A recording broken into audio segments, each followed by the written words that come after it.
Amén. Comenzamos hoy, amigo oyente, nuestro estudio en la primera epístola universal del apóstol San Juan. Juan escribió 3 epístolas y por supuesto vamos a considerar todas ellas. Pero primero vamos a presentar una introducción a esta primera epístola. Es algo muy importante para poder comprenderla mejor. Este es un libro muy bueno para utilizar cuando uno comienza un ministerio en una nueva iglesia. Cuando uno comienza el estudio de este libro, en los servicios de estudio bíblico de mitad de semana, uno podrá notar el interés de los creyentes. Creemos que el estudio de esta pequeña epístola es en realidad más importante para los creyentes en la iglesia que las epístolas escritas a las iglesias. Ahora, el apóstol Pablo escribió epístolas a las iglesias y las otras epístolas son epístolas para las iglesias. Pero esta que tenemos ante nosotros es en realidad una epístola familiar y debería ser tratada de esa manera. Vamos a destacar este aspecto al avanzar en nuestro estudio de este maravilloso libro. En las iglesias donde se ha llevado a cabo un estudio de esta epístola durante los servicios de mitad de semana, se ha notado que la asistencia de los creyentes a esos servicios comienza a aumentar. En algunas iglesias la asistencia se ha duplicado, y luego se ha duplicado otra vez. De tal manera que la asistencia a estos servicios de mitad de semana es igual a la de los domingos por la noche, y en algunos casos ha sobrepasado a la del domingo por la noche. Ahora mencionamos todo esto, amigo oyente, con el propósito de destacar lo significativo de esta epístola y la importancia que ella tiene para los creyentes. En cuanto a la fecha de escritura, esta primera epístola aparentemente fue escrita entre los años 90 y 100 después de Cristo. La creencia popular en la Iglesia a través de los años ha sido que Juan escribió su Evangelio primero, luego escribió esta epístola en segundo lugar, y finalmente escribió el libro de Apocalipsis antes de su muerte, allá alrededor del año 100 después de Cristo. Pero en años recientes ha habido quienes han tomado la posición de que probablemente Juan escribió su epístola de último en lugar del Apocalipsis. Nosotros hemos llegado a tomar esa misma posición. No creemos que esto sea de demasiada importancia, pero es lo suficientemente importante como para destacarlo, y ya veremos por qué esto es cierto. Juan expresó un propósito para su escritura en cada uno de los 3 tipos de revelación que Dios le dio: el Evangelio, las epístolas y el Apocalipsis, el libro profético del Nuevo Testamento. En su Evangelio, Juan señaló su propósito diciendo lo siguiente: hizo además Jesús muchas otras señales en presencia de sus discípulos, las cuales no están escritas en este libro. Pero éstas se han escrito para que creáis que Jesús es el Cristo, el Hijo de Dios, y para que creyendo tengáis vida en su nombre. Eso lo leemos allá en el capítulo 20 del Evangelio según San Juan, versículos 30 y 31. Ese es, pues, el propósito que él expresó para escribir su Evangelio. Ahora, en esta primera epístola, él declaró lo siguiente, y leemos en el capítulo 5, versículo 13 de esta primera epístola: estas cosas os he escrito a vosotros que creéis en el nombre del Hijo de Dios, para que sepáis que tenéis vida eterna, y para que creáis en el nombre del Hijo de Dios. En unos instantes vamos a destacar el hecho de que en estas epístolas Juan en realidad hace mención de 5 propósitos, 5 razones por las cuales él escribió esta pequeña epístola, lo cual es algo muy importante. En el libro de Apocalipsis, capítulo 1, versículo 19, él declara su propósito para escribir ese libro. Dice: escribe las cosas que has visto, o sea, el pasado, y las que son, es decir, el presente, y las que han de ser después de estas. Eso sería algo definitivamente profético. Ahora, como dijimos hace un momento, hay un propósito quíntuple que Juan ha expresado para escribir su primera carta. Eso hace que este libro sea muy significativo, por cierto. Vamos a mencionar estos propósitos por ahora y regresaremos a ellos más tarde. En el primer capítulo, versículo 3 de esta primera epístola, Juan dice: para que también vosotros tengáis comunión con nosotros, es decir, con los creyentes. Y nuestra comunión verdaderamente es con el Padre y con su Hijo Jesucristo. El propósito de esta carta es que nosotros podamos tener comunión juntos. Ahora, el segundo propósito lo encontramos en el versículo 4 del primer capítulo. Dice: para que vuestro gozo sea cumplido. Luego, el tercer propósito es mencionado en el capítulo 2, versículo 1. para que no pequéis. El cuarto propósito lo encontramos en el capítulo 5, versículo 13, donde dice, para que sepáis que tenéis vida eterna. Y luego, la quinta razón o el quinto propósito es expresado en el mismo versículo 13 que dice, para que creáis en el nombre del Hijo de Dios. Así es que tiene un mensaje del Evangelio que da vida eterna y certeza al creyente. A esto deberíamos agregar el propósito general, que es el de presentar al Señor Jesucristo. Ese es el propósito de esta epístola. En la Biblia deberíamos escribir sobre el encabezamiento de esta carta la siguiente declaración bíblica: morando en el lugar secreto del Altísimo. Usted descubrirá, al entrar en esta carta, que él habla mucho aquí en cuanto a la familia de Dios, y eso es algo realmente maravilloso. Esta epístola ha sido llamada el Sanctum Sanctorium del Nuevo Testamento. Toma al Hijo de Dios y lo lleva a través del umbral a la comunión de la casa del Padre. Es una epístola familiar. Juan está escribiendo aquí a la familia de Dios, a los creyentes. La palabra Padre se refiere a Dios y ocurre 13 veces. La palabra hijitos se utiliza 11 veces. Pablo escribió a la iglesia. Juan escribió a la familia. La iglesia es un cuerpo de creyentes en la posición donde somos bendecidos con toda clase de bendición espiritual en los lugares celestiales. Se nos da esa posición cuando creemos en el Señor Jesucristo. Eso también nos lleva a la familia de Dios. Y en la familia, nosotros tenemos una relación que puede ser rota, pero que puede ser restaurada cuando nosotros confesamos nuestros pecados. Se nos dice que Él es fiel y justo para perdonar nuestros pecados y limpiarnos de toda maldad. Él aquí está hablando a sus hijitos. Amigo oyente, el pecado en la primera epístola del apóstol Juan es un asunto familiar. Es algo que tiene que ver con la relación con el Padre. Es algo que ha ofendido a alguien que le ama y tiene que ser tratado de esa manera. En las notas que enviamos a nuestros oyentes tenemos un pequeño gráfico. Tenemos un círculo interior, un círculo que es llamado el cuerpo de los creyentes. Luego tenemos otro círculo un poco más amplio, que es llamado la familia de Dios. Y después tenemos uno más grande aún, que rodea todo esto, y ese es el reino de los cielos o el reino de Dios. El cuerpo de los creyentes que constituyen la iglesia se encuentra en la familia de Dios, aunque la familia es más grande que la iglesia. La iglesia y la familia ambas son del reino de Dios, pero no son términos sinónimos. Podrían serlo bajo ciertas circunstancias, como veremos. Ahora, en esta epístola tenemos 3 definiciones de Dios. Así es como hemos dividido a la epístola. Dios es vida. Esto lo vemos en el capítulo 1 hasta el capítulo 2, versículo 2. Y la palabra vida se utiliza 6 veces en esta carta. La segunda definición que tenemos es Dios es amor. Eso comienza en el versículo 3 del capítulo 2 y sigue hasta el capítulo 4, versículo 21.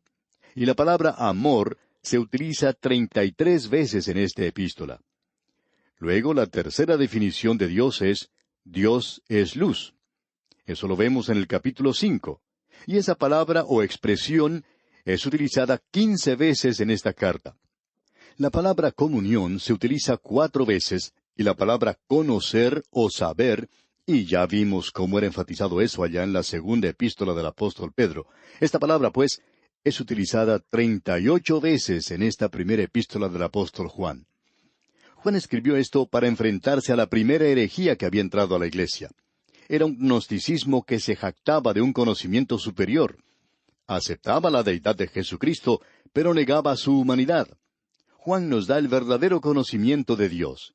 Y queremos decir una palabra en cuanto a los gnósticos al avanzar en esta carta. Ahora, primero queremos tomar el prólogo.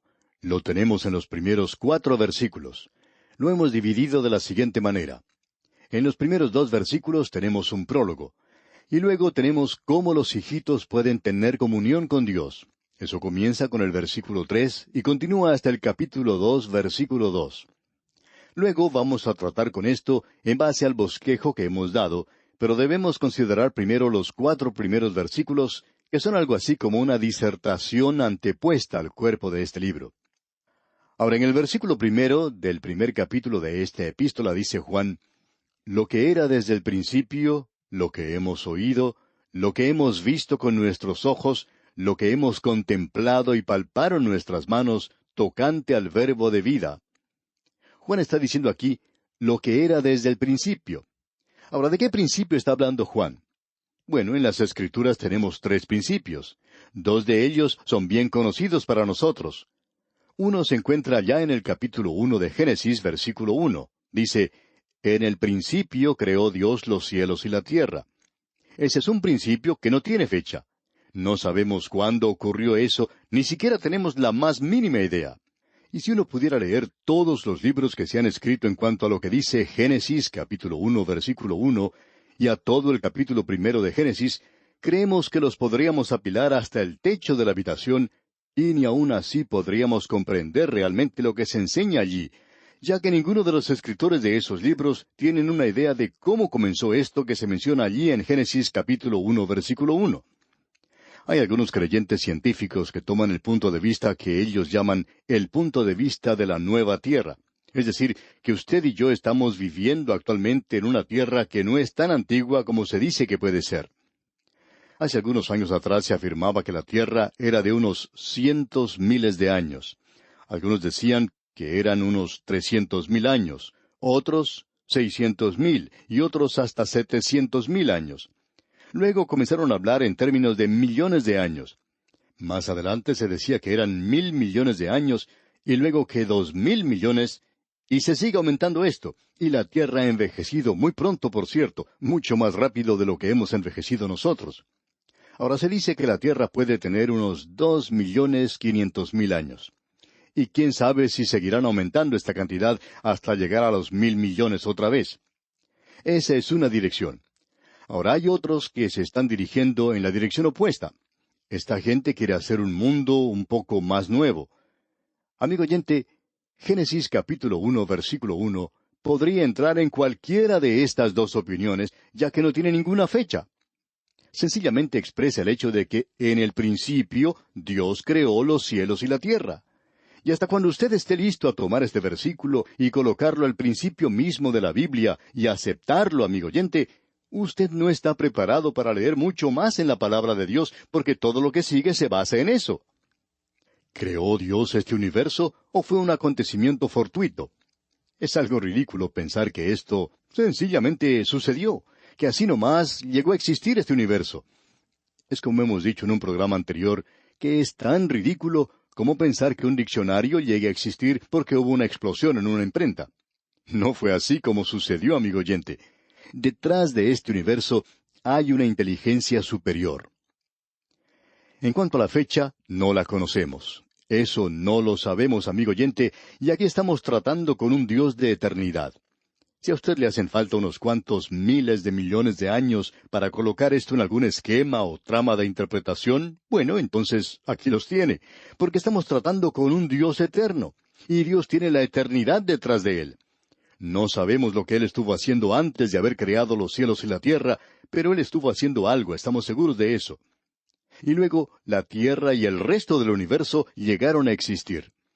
La humanidad se da cuenta a través de la palabra de Dios que Dios tiene un propósito en esta creación, que Él no solo la ha creado, sino que la ha creado con un propósito. Y Él está desarrollando un plan en su universo en el presente, y es mucho más grande que lo que cualquier mente aquí en la tierra pueda comprender. Si usted necesita unos cuantos miles de millones de años, allá en Génesis capítulo 1, versículo 1, entonces los puede tomar, allí están y son suyos. Y si usted quiere quitar unos cuantos años, pues quítelos también. Debemos recalcar que Dios no estaba interesado en presentarnos un estudio de geología. Él colocó unas cuantas rocas que usted puede observar, y si usted está interesado en tratar de encontrar una fecha, pues puede estudiar esas rocas. Ahora hay un segundo principio mencionado en la palabra de Dios. Ese segundo principio lo podemos ver allá en el Evangelio según San Juan, capítulo 1, versículos 1 y 2, donde Juan comienza su Evangelio diciendo, «En el principio era el Verbo, y el Verbo era con Dios, y el Verbo era Dios. Este era en el principio con Dios». Luego él habla de la creación en el versículo 3. Allí dice, «Todas las cosas por Él fueron hechas, y sin Él nada de lo que ha sido hecho fue hecho». Pero si usted quiere buscar el comienzo de la creación, bien puede hacerlo, puede mencionar la fecha que guste. Puede decir que fueron 1,000,000,000 de años o puede decir que fueron 3,000,000,000 de años. Usted puede utilizar la cantidad que desee. Y allí, de la eternidad, viene el Señor Jesucristo y Él ya está en el tiempo pasado. Él es entonces el anciano de días, porque en el principio no dice que es el Verbo, sino que en el principio era el Verbo. Es decir, que es un comienzo que ni siquiera tiene un principio, porque Él no tiene principio. En el principio era el Verbo. Eso quiere decir que usted puede ir tan lejos como quiera en el pasado, y Él sale de allá de la eternidad a encontrarse con usted. Amigo oyente, eso es tan grande, mucho más grande que lo que mi pequeña mente puede comprender. Yo ni siquiera puedo captar el cuadro pensando en eso hasta cuando llego al versículo 14 del Evangelio según San Juan, capítulo 1, donde dice, «Y aquel Verbo fue hecho carne». Y eso me lleva a Belén, donde Él nació. Entonces puedo relacionarme con esa época. Pero Juan capítulo 1, versículo 1, es demasiado para mí. Ahora, en esta primera epístola del apóstol Juan, capítulo 1, versículo 1, leemos lo que era desde el principio. Y ahora él está hablando en cuanto a un principio que comenzó hace 2000 años. Y cuánto más de eso, no lo sabemos. Y eso se refiere al tiempo del nacimiento en Belén. Fue entonces cuando Él vino a este mundo. Fue entonces cuando Juan le llegó a conocer y nos referimos a Juan el apóstol. Juan y Jacobo se encontraron con Él en Galilea. Allí estaban ellos con su padre preparando sus redes. Evidentemente ellos eran pescadores de posición acomodada. Y el Señor Jesucristo vino y los llamó.